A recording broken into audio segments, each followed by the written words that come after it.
লেবুর গাছ আছে সে গর্ব করত, কিন্তু মুসলমান একা আওলাদে রাসূল, একা আওলাদে রাসূল, তার ঘরে খাবার নাই, আওলাদে রাসূলের জন্য সদকা খাওয়া জায়েজ নাই, হারাম। ওরা তো সদকাও খাইতে পারতেছে না, ভিক্ষাও করতে পারতেছে না, কারণ আওলাদে রাসূল।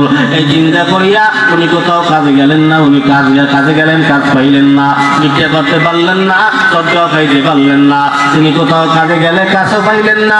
একদিন, 2 দিন, 3 দিন চলিয়া যায়, কোনো খাবার নাই, ঘরের ভিতরে স্বামী না খাওয়া, বাবা না খাওয়া, কিন্তু সন্তান না খেয়ে থাকবে, এটা দুনিয়ার কোনো বাবা মা মানতে পারে না, ঠিক না? বাবা মা মানতে পারে না। এই আল্লাহর গোলাম চিন্তা করে গেল কি করা যায়। এক পর্যায়ে বাগদাদের বাদশা, ওই জামানায় বাগদাদের বাদশা ছিল মনসুর। বাদশা মনসুর এনার একজন নামি দামি একটা জিনিস ছিল, সেটা হলো তার একজন পালোয়ান ছিল, পালোয়ান। এই পালোয়ানের নাম হলো জুনাইদ বাগদাদি রহমাতুল্লাহ আলাইহি। এই আল্লাহর ওলির ঘটনা আমরা প্রায় সময় বলে থাকি। এই জুনাইদ বাগদাদি রহমাতুল্লাহ আলাইহি এই প্রথম যুগে একজন বিশ্ববিখ্যাত পালোয়ান ছিলেন। তিনি বাদশা মনসুরের জামানায় বাদশা মনসুরটাকে দিয়ে পালোয়ানগিরি করাইতেন। এই বাদশা মনসুর একবার চিন্তা করে গেলেন, এভাবে বসে থাকলে তো হবে না, মানুষকে আনন্দ উৎসব দিতে হবে। আর জুনাইদ বাগদাদি রহমাতুল্লাহ আলাইহি এত বড় পালোয়ান, এই জুনাইদ বাগদাদি রহমাতুল্লাহ আলাইহি এই পালোয়ানের নাম শুনলে বড় বড় পালোয়ানরাও ভয় কাঁপত। তার সাথে পালোয়ানগিরি করতো না, কুস্তিগিরি করতো না, কুস্তি লড়তো না। এক পর্যায়ে মনসুর, বাদশা মনসুর তিনি ডেন্ডারা পিড়ায় দিলেন যে তোমরা ডেন্ডারা পিড়ায় দাও, আমার এই জুনাইদ পালোয়ানকে যে হারাইতে পারবে কুস্তিগিরি করিয়া, কুস্তির খেলা খেলিয়া যে আমার জুনাইদকে হারাইতে পারবে, তাকে অনেক সুন্দর একটা উপঢৌকন দেওয়া হবে, তাকে আমি বাদশা মনসুর থেকে পুরস্কৃত করবো। এই কথা বলার পর এবার কোন পালোয়ান দাঁড়ায় না, জুনাইদের নাম শুনলে কোনো পালোয়ান যায় না। এক পর্যায়ে হাজার হাজার মানুষের মধ্যে জুনাইদ মাঠের মাঝখানে দাঁড়াইয়া বইলা পালাইলেন, এমন কোন পালোয়ান নাই, বাপের বেটা নাই, আমি জুনাইদের সামনে দাঁড়াবে। হঠাৎ করিয়া বীরের মাঝখান থেকে একটা হাত উঁচা হইয়া দাঁড়াইয়া যায়। ওই হাতখানা দেখার পরে সবাই রাস্তাখানা ফাঁক করিয়া যায়, দিয়া তাকায় দেখে দীর্ঘশীর্ণ পোশাক, শরীরে গোস্ত নাই, একেবারে শুকনা, পেটের ভিতরে বড় ক্ষুধা, পেটটা পিঠের সাথে লাগিয়ে গেছে। এমন একটা লোক, উনি হাত লাগাইছে, উনি জুনাইদের সঙ্গে লড়বে, কিন্তু হাতির সাথে মশার যেমন পার্থক্য, ওই জমানার ওই মানুষটার সাথে জুনাইদের যেমন পার্থক্য করছে। কোথায় হাতি আর কোথায় মশা, কোথায় এই লোক আর কোথায় জুনাইদ। জুনাইদের এক ধাক্কায় তো সে মক্কা চলে যাবে, কাজে এই জুনাইদের সাথে কোনোদিনও পারবে না। কিন্তু সে হাত লাগাই বাড়াইছে। এবার মনসুর বাদশা কয়, তুমি কি পারবা? বলে অবশ্যই, না পারলে হাত লাগাইতে কি করতে? এই কথা বলার পর বলে ভালো কইরা বুঝা শুইরা লাগবো, আবার বইরা গেলে কিন্তু ভর্তুক দেওয়া যাবে না। বলে ঠিক আছে, কোনো সমস্যা নাই। বলে জুনাইদের সঙ্গে কি লড়বা? বলে অবশ্যই। জুনাইদ তুমি কি রাজি? বলে অবশ্যই। কেন রাজি নয়? ঠিক আছে, মাঠের মাঝখানে চলো। মাঠের মাঝখানে গেলেন, চতুর্দিকে হাজার হাজার মানুষ দাঁড়ায় যায়। হাজার হাজার মানুষ দাঁড়াবার পর এদিক দিয়া জুনাইদ বাগদাদি রহমাতুল্লাহ আলাইহি তিনি যখন পালোয়ান, এই জুনাইদ বাগদাদি দেখে যে রেফারিটাকে হাত মাঝখান দিয়া দেয় বা একটা আওয়াজ দিয়া দেয়, তার মানে যুদ্ধ শুরু হয়ে যাবে। ও মুসলমান, এবার এই রেফারি যারা আছে একটু দূরে, এক পর্যায়ে এই আওলাদে রাসূল জুনাইদ বাগদাদিকে আওয়াজ দিয়া কয়, জুনাইদ এদিকে আসো। জুনাইদ আসার পরে এবার কানে কানে জুনাইদ বাগদাদি রহমাতুল্লাহ আলাইহি আওয়াজ দিয়া কয়, রে জুনাইদ তুমি কি মুসলমান? বলে হ্যাঁ আমি তো মুসলমান। বলে তুমি কি আল্লাহরে ভালোবাসো? আল্লাহর হুকুম মানো? বলে অবশ্যই। বলে দয়াল নবীরে কি চেনো? বলে অবশ্যই। কেন চিনবো না? কিন্তু দেখি নাই। বলে তারে কি মহব্বত করো? বলে হ্যাঁ। কেন মহব্বত করবো না? এবার ওই আওলাদে রাসূল আওয়াজ দিয়ে কয়, রে জুনাইদ আমি হইলাম একজন আওলাদে রাসূল। এই কথা বলার পরে জুনায়েদের মনটা নরম হয়ে গেল। কি করব? আবার আওয়াজ দিয়া কা জুনাইদ, এই আওলাদের রাসূল আজকে 4-5 দিন ধরে না খাওয়া।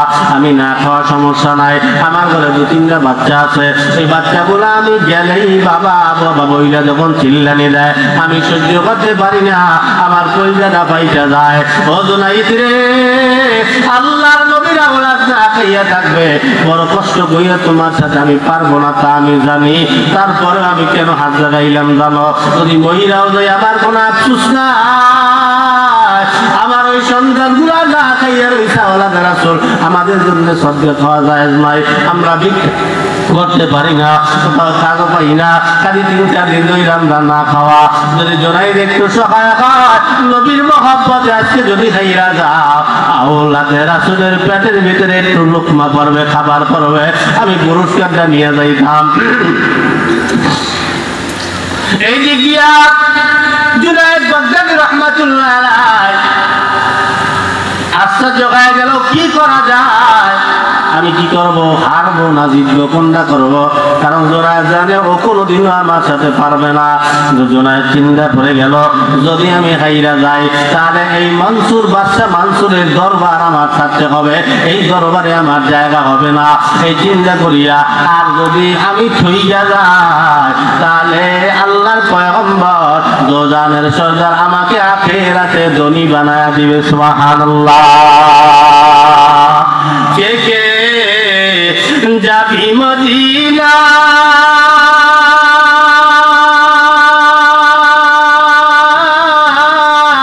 মদিনাতে কান্দেন নবী উম্মতের মায়ায়,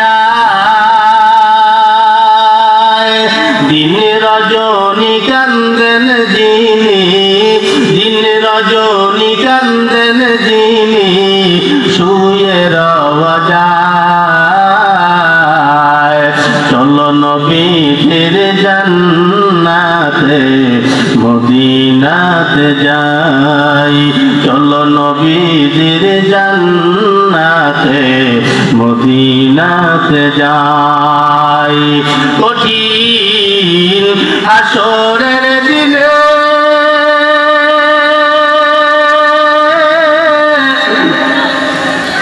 বেহেশতে যাবেন না নবী উম্মত বিনে,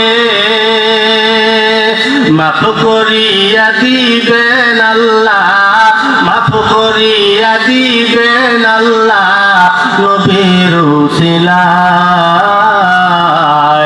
চলো নবীর জান্নাতে মদিনাতে যাই, চলো নবীর জান্নাতে মদিনাতে যাই। যেজন নবীর আশিকান হাসরেতে পাবেন তিনি মহানো সম্মান, পুলসিরাতে পার করিবে, পুলসিরাতে পার করিবে নবীর মায়ায়। চলো নবীর জান্নাতে মদিনাতে যাই, চলো নবীর জান্নাতে মদিনাতে যাই। নবীজির উম্মতের, নবীজির উম্মতের কোনো চিন্তা নাই, চলো নবীর জান্নাতে মদিনাতে যাই, চলো নবীর জান্নাতে মদিনাতে যাই। চিল্লা বলা যাবে কি মারহাবা? মুসলমান ওই নবীর জন্য কি মায়া হয় না? যেই নবী তোমার আমার জন্য কাঁদছে। ও মুসলমান, আজকে নবী নাই, তাহলে নবীর জন্য কি করা যায়? কিছু কিছু আমল আছে অল্প, ওই আমলের বিনিময়ে আল্লাহ পাক নাজাত দেয়। হাদিস তেলাওয়াত করছিলাম, আখরিজ দীনাকা ইয়াকফিকাল আমালুল কলিল, অল্প না অল্প আমল তোমাকে নাজাতের ব্যবস্থা করে দিবে, কিন্তু এই অল্প আমলটাই হতে হবে সুন্দর আমল। আল্লাযী খালাকাল মাউতা ওয়াল হায়াতা লিয়াবলুয়া লিয়াবলুয়াকুম আইয়ুকুম আহসানু আমালা। আল্লাহ পাক সুন্দর আমলকে পছন্দ করবেন। আপনি নামাজ পড়লেন সুন্দর